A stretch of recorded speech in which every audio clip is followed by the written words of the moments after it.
When it comes to capturing the raw intensity of MotoGP, few can do it like Rob Gray. Known as Polarity Photo, Rob's work doesn't just document the race, he injects you into the speed, story, and soul. Hello and welcome back. My name is Ian and welcome to episode 4 of a series where I share the photographs and the photographers who inspire me in my motorsport photography journey so that I can then, in turn, help and inspire you guys in your journey. And in today's episode, we are diving into the world of MotoGP, and yes, that is still motorsport. It has moto in the title. And we're diving into that world through the eyes of Rob Gray, also known as Polarity Photo. As you guys will soon be able to tell once we go into his photos, Rob's photography is a masterclass in motion, emotion, and angles. Yes? Angles. As always, I've got my iPad so that I can follow along right here because I can't do it on memory. No. So this is his profile. Like I said, he goes by Polarity Photo. His name is Rob Gray. You can look him up either way because now Instagram, you can look people up by their name, even if it's not their handle. Anyway, now as we get into this, fair warning, I have never watched a single full MotoGP race, so I don't know who any of these people are. Fucking embarrassing! I know kind of nothing about like the intricacies of MotoGP. I've seen clips, I've seen replays, I've seen all of those, but I've never really just like sat down and watched a race. Keep that in mind. Right off the bat, I can definitely tell that there's some additive halation, unless Rob decided to do like a Cine Bloom or a Black Pro Mist. That was kind of the original of those types of blooming in the highlight filters. I think he did those in post. The only reason I think that is because you can see around the corners where the highlights meet the dark areas. There's kind of like a star burst. It's almost like a star pattern. I think he was using a star filter. I don't know 100%, but I love this photo because it's sharp enough in the, not in the blacks, like it's definitely black down there, but it's not really sharp. It's sharp up in the rider's torso, up in the leather and the jacket and all of that. That's where it's actually sharp. The bike itself isn't exactly sharp, partially because of the blooming of the highlights down there at the rear wheel and over the rear wheel in the background. It's also partially because those blacks are absolutely crushed, but not crushed in a bad way necessarily. Possibly a better term instead of crushed would be deep. I like it though because of the sheer difference of white in the background, not just bright, but white, and black in the shadows, not just dark. I kind of like it that way because the red really just pops. And you're going to see a similar theme in Rob's photos regarding the blacks and the shadows. And you can see it right here in this flurry shot where all the highlights, you can see it. They're just beautiful. They're popping out. I love this kind of shit. It's amazing. But you can see it in the background and you can see it in between the fender and the wheel in the front. The blacks aren't just deep. They're crushed. They're just black, and that's all it is. And that's fine because it provides this sense of contrast without overdoing the detail, because a lot of people will pull those sliders like the dehaze, the contrast, and the clarity sliders, at least 50 points each to the right. And I'm sorry, but we can tell what you're doing. This is a beautiful edit because it's very clearly like his kind of preset. The more that I look at this photo, the more I like it for different reasons. Obviously the red and kind of like sunburst orange come through very easily, but now I'm seeing like the blues along the jacket that are reflective of the surrounding elements because it's a highlight and highlights reflect. I could probably find new things about this that I love, so I'm just gonna keep moving this along.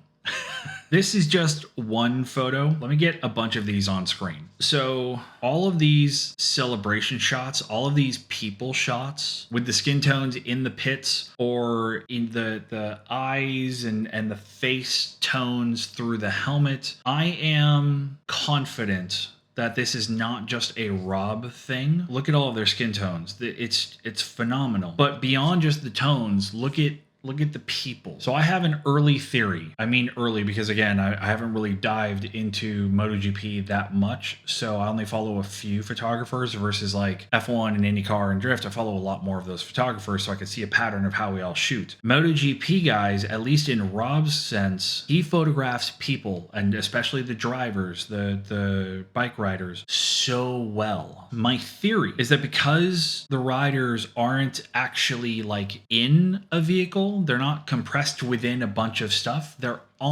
sitting on the vehicle, and you can still see the shape of the person almost regardless of what point of view you're in. And because they're so used to shooting people on the bike, off the bike, next to the bike, in front of the bike, like in various, just all circumstances, Rob shoots just people being people in the paddock, in the pit, around the bikes, on the bikes very well. And I'll be honest, I'm envious of that ability. Looking at Rob's shots, especially understanding the intensity of some of these hues shine neon into everyone's face and on their skin, to be able to get the skin tones right in all of that takes an intense amount of work. Like I said, it's not even just the skin tones. It's being able to just understand like people's movements and what's important.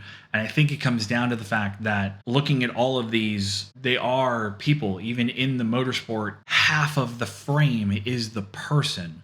And so the shooters get very used to shooting and editing the person, not the car, not the vehicle. It's different. And I guess I'll find out the more of these photographers that I start to follow. But keeping in that tone of the celebration of the people, this shot, let's be completely honest. If this was not an obvious like finishing lap or finishing, like that line behind him might be the finish line. If this was not that moment and instead like one lap prior, this same angle would not produce this same type of photograph. Not because of the lighting, not because of the people behind, just because of the rider that is currently in focus, the one driving the Red Bull 12 bike. Because I used to ride bikes, no hands. It's the same thing as no hands on a bicycle. It's no harder. It's a little freakier the first couple times you're doing it because, it's a lot more expensive and a lot bigger, but it's no more difficult as the rider to be able to do that. This shot is the rider celebrating regardless of what position he's celebrating. There's people in the back. It looks like there's 5 helmets behind him in order: red and black, white, green and yellow, red, green. So he's in the front of this photo and there's 5 more drivers behind him. So the depth is already fantastic, but then throw in the bokeh of those gold balls behind. But regardless of what they are, they continue to add depth. This shot is just layer on top of layer on top of layer on top of layer, and it's fantastic for just a straight down shot at night of a rider celebrating wherever he finished. Could have been first, could have been 10th, doesn't really matter. He's celebrating, and it's a fantastic shot. It's simple, but it's fantastic. All right, so these 2 photos that I'm going to throw up, these are what I'm talking about with angles. A Red Bull and VAR Group Lenovo. I don't know.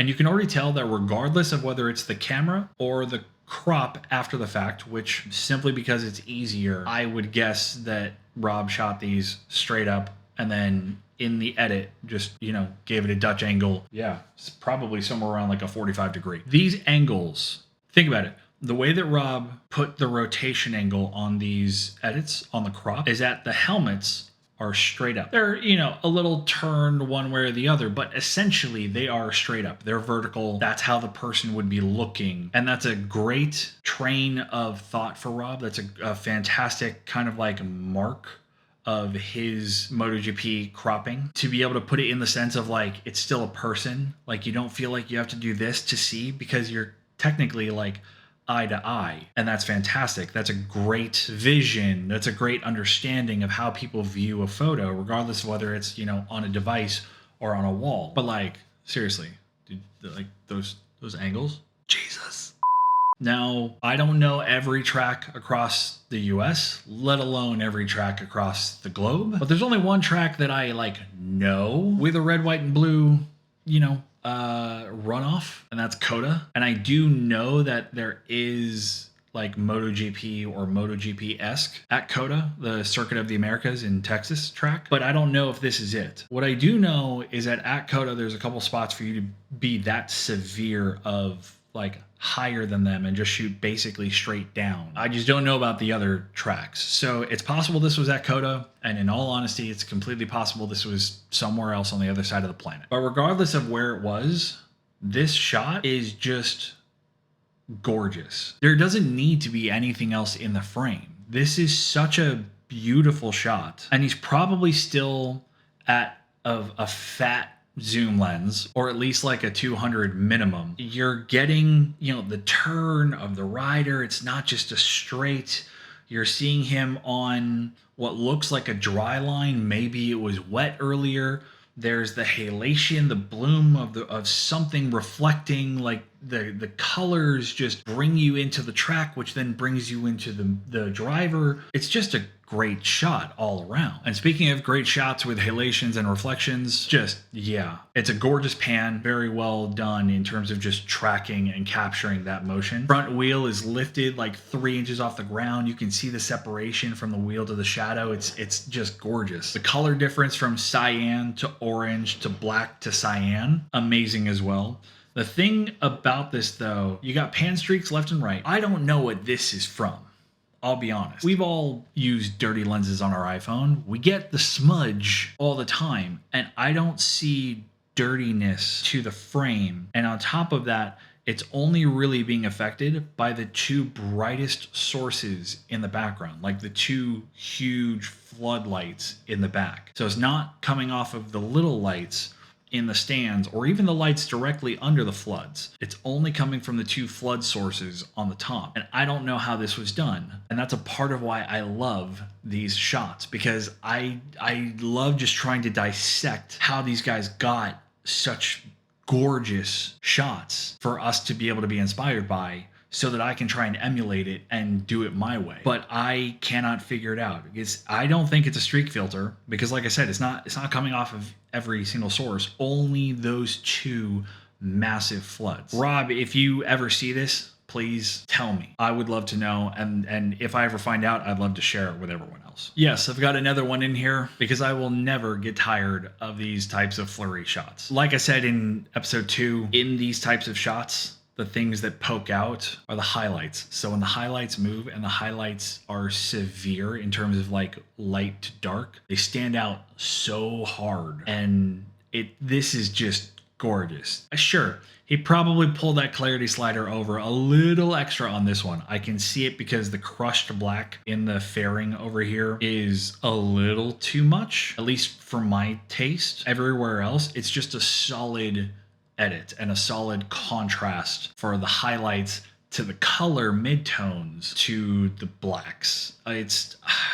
I could gush over these for literal days. So I kept this in, not so much because it's inspiring as a whole, because it is a very good shot. It's more because I've seen other photographers do these types of shots already and for a few years now. So I've already tried to start emulating them and doing it my way. But I wanted to bring this in to show you guys in terms of like light, when you're doing things that are going to have liquid, the best way to see the liquid is not so that the liquid is front lit. So if the sun in this shot was not behind the crowd and behind the subject, and instead it was behind you and hitting the subject, that's a front facing light source. This is backlit. That's where that comes from. So the sun is behind them, away from you. It's actually facing you and hitting the back side of them, and so what you are seeing is all shadows. This is how you see the smoke. This is how you see the haze. This is how you see the light rays. This is how you see liquid, like the champagne and celebration and podiums and all of that. It's from backlit sources. But this is just a great shot because it's got 6-7 layers of depth. Paddock or pit in the way back,